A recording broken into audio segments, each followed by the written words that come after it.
나도 내 꿈 찾아서 가야지.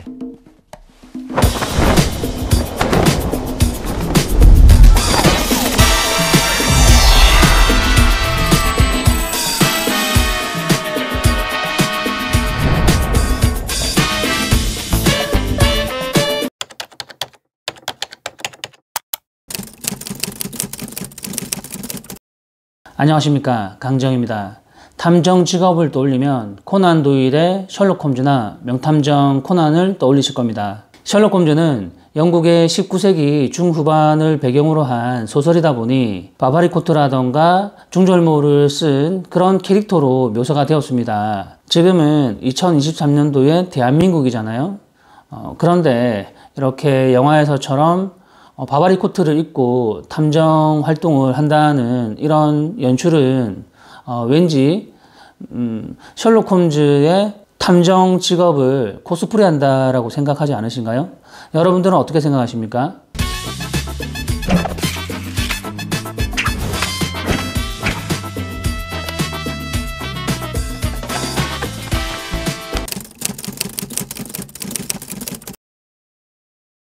영화에서 보셨겠지만 탐정 직업을 영위하기 위해서 민간 탐정 자격증을 취득하기 위해서 준비하시는 분들이 제법 많은 걸로 알고 있습니다. 일반인들은 그렇다 하더라도 현직 경찰관들도 탐정 직업을 영위하기 위해서 퇴직을 준비하시는 분들도 많은 걸로 저는 알고 있거든요. 실제로 그런 문의도 많이 받았고요. 근데 뭐 2계급 특진을 마다하고 탐정? 탐정? 내가 앞전에도 얘기했잖아. 앞으로 탐정법도 통과될 거고, 그리고 남보다 먼저 시작을 해야 향후 펼쳐질 이 탐정 세계의 갔다 올게.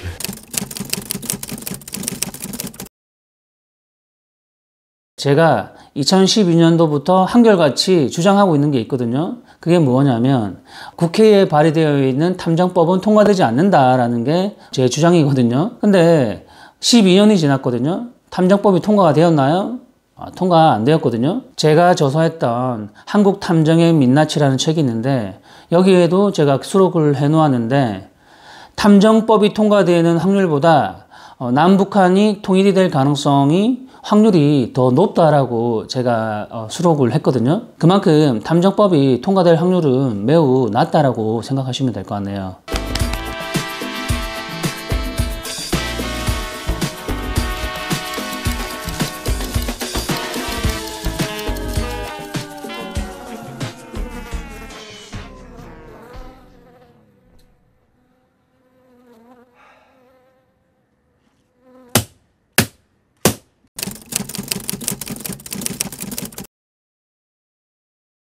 보시다시피 무턱대고 탐정 직업을 영위하고자 탐정업에 뛰어들게 된다면 이 현실에서도 영화와 마찬가지로 탐정 사무실에 파리만 날리게 됩니다. 이거는 현실과 너무나 합치된다고 보시면 될 것 같아요. 정말 탐정을 꿈꾸시거나 탐정 직업을 꼭 해야 되겠다라고 생각을 하시는 분이 계시다면 전문가와 상담을 하시는 게 매우 중요하거든요.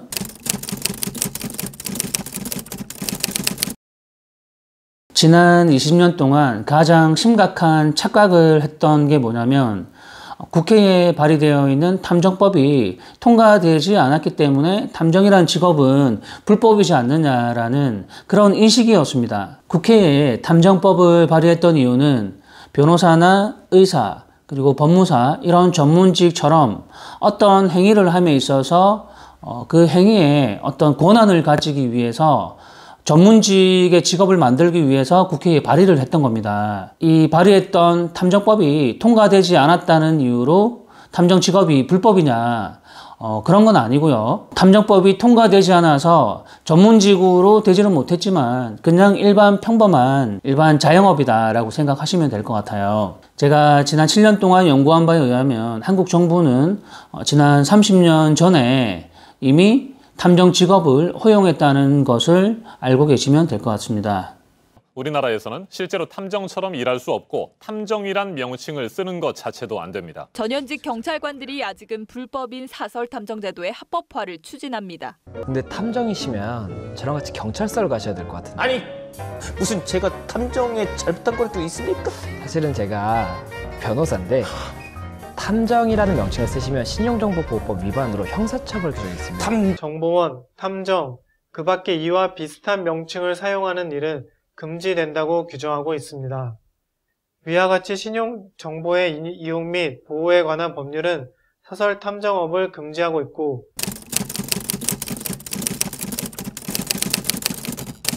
애초에 신용정보법 때문에 탐정 명칭 사용이 불법이었던 적이 없었는데, 탐정 명칭 사용 금지 조항은 방송과 언론에서 일부 퇴직한 경찰 간부의 발언을 시작으로 법률가와 기자들의 발언을 통해서 우리 국민들이 탐정 명칭을 사용을 하면 처벌을 받는 것으로 이제 오인을 하게 되었고, 탐정 직업을 불법이라고 인식하는 그런 해프닝이 벌어졌던 겁니다.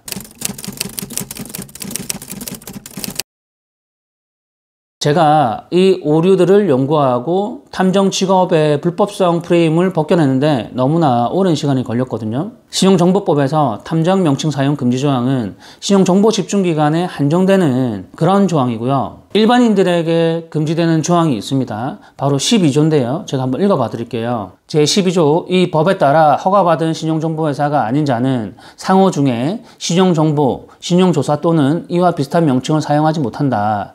일반인들에게 적용되는 유사 명칭 사용 금지 조항은 12조에 있었습니다. 과거에는 11조에 있었고요. 아무튼 이런 해프닝이 있었습니다. 더 많은 자료를 보여드리면 시간이 길어지기 때문에 이쯤 하기로 하고요. 탐정이라는 직업은 신용정보법에 의해서 불법이었던 적이 없었기 때문에 2020년 8월부터 법 개정을 통해서 합법이 될 수가 없는 거겠죠.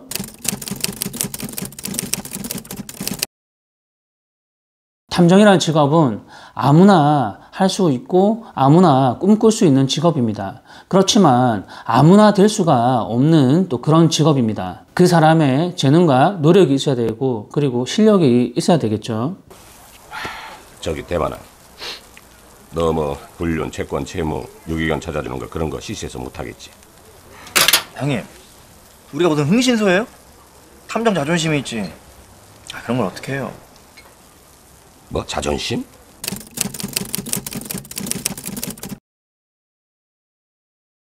인터넷을 검색을 하면 흥신소이냐 탐정이냐 이런 말들이 많습니다. 정확하게 설명을 드리자면 탐정과 흥신소는 같은 것인데, 지난 과거의 드라마 속에서 흥신소 업자들이 안 좋은 역할을 많이 맡아왔었단 말이죠. 음지의 성향의 그런 캐릭터로 많이 우리 국민들에게 보여졌단 말이에요. 최근 들어서 이 조사업자들을 낮춰서 부르는 말로 이제 흥신소 업자라고 그렇게 부르는 캐릭터로 전락을 한 것 같습니다. 위기는 기회라고 했어. 새 세상 만난 노비랑 벼슬길 맥힌 양반이 진로 필요한 시설이 뭐야? 뭔데 얘? 물건도 제펴주니 증당포요, 사람도 찾으니 흥신소요, 필요한 거 다 구해주니 만물상이요. 누구 한 놈만 잡아주셔. 돈은 있은께. 그것은 또 나가 척 보면 척이지. 이 마누라랑 도망간 놈 잡으러 왔구만. 이혼이요. 흥신소라는 단어는 19세기 말 그리고 20세기 초에 조선 말기에 일본이 조선으로 들어오면서 생겨난 그런 단어이고요. 그 흥신소 업자들이 추노꾼이 되어가지고 도망간 노비라던가 수배자를 찾는 그런 일들도 했었습니다. 그리고 중요한 것은 우리나라에 공식적으로 흥신소라는 그런 직업은 없고요. 국세청에 등록되어 있는 업종은 탐정조사 서비스업으로 등록이 되어 있습니다.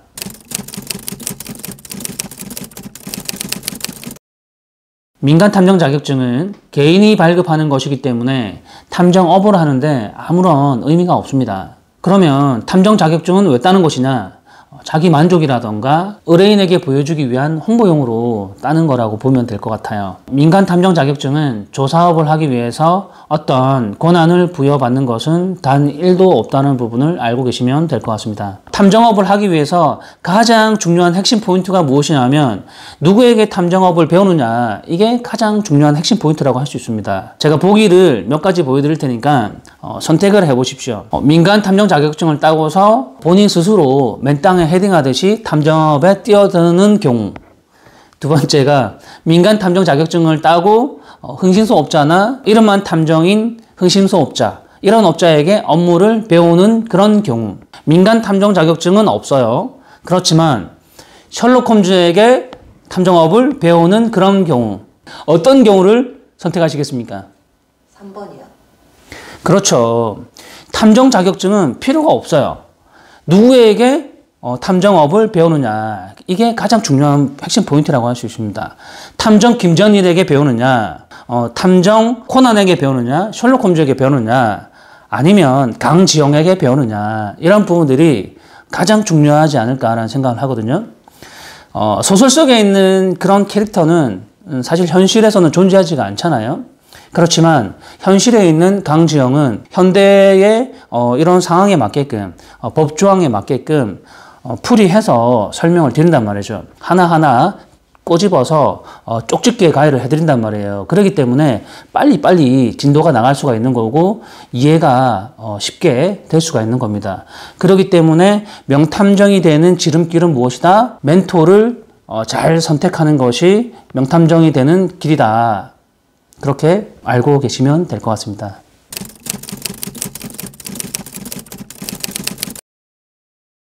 많이 착각을 하고 계신 게 뭐냐면, 자, 제 설명대로 민간 탐정 자격증이 없다고 하더라도 누구나 탐정업을 시작할 수는 있습니다. 그렇다고 해서 재능만 있다고 누구나 탐정업을 할 수 있는 건 아니에요. 제가 방금 전에도 설명을 했지만 어떤 멘토를 만나느냐에 따라서 그 사람의 실력이 좌지우지가 되는 건데요. 조금 더 쉽게 설명을 드려볼게요. 누구나 가수의 꿈을 꿀 수는 있습니다. 그렇지만 누구나 가수가 될 수는 없는 거고요. 그렇지 않나요? 재능은 있겠지만 보컬 트레이너에게 트레이닝을 꾸준하게 받아야 되고요. 그렇게 된다 하더라도 이제 아마추어 가수와 이제 또 프로 가수는 또 차이가 있는 거거든요. 마찬가지로 탐정이라는 직업도 연습을 해야 되고 트레이닝을 받으면서 훈련의 과정을 거쳐야만이 이제 유능한 탐정이 될 수 있는 거란 말이죠. 그런데 우리 국내에는 유능한 탐정이 없다 보니까 이런 탐정 교육을 하는 이런 시스템이 안 갖춰져 있단 말이에요. 이게 가장 심각한 현실이거든요. 바빠요. 다시 조사 좀 해주세요. 네? 단순 사고가 아니에요. 물론 났는데 뭔 조사를 또 해요? 아니에요. 돌아가세요. 아니에요. 돌아가세요, 제발. 다시 조사해보시면 분명히. 경찰로부터 외면 받으셨군요. 제가 도와드리겠습니다. 전 사립탐정 강대 만화. 아유.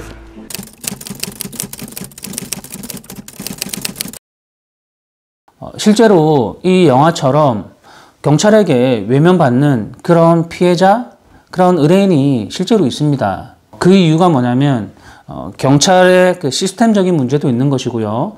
그리고 경찰은 고객센터가 아니잖아요. 그리고 단순한 서비스직이 아니란 말이에요.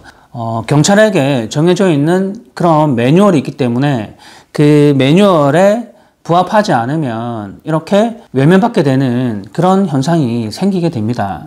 우리 국민들 대부분이 경찰에 찾아갈 일이 거의 없어요. 그러다 보니까 무슨 일이 발생이 되면 경찰서에 찾아가면 해결이 될 것이라고 생각을 하는데 사실 어떤 어려운 점에 이제 봉착하게 되면 그래서 경찰에 찾아가면 이렇게 외면받게 되고 상처를 받게 되는 그런 민원인도 있단 말이에요.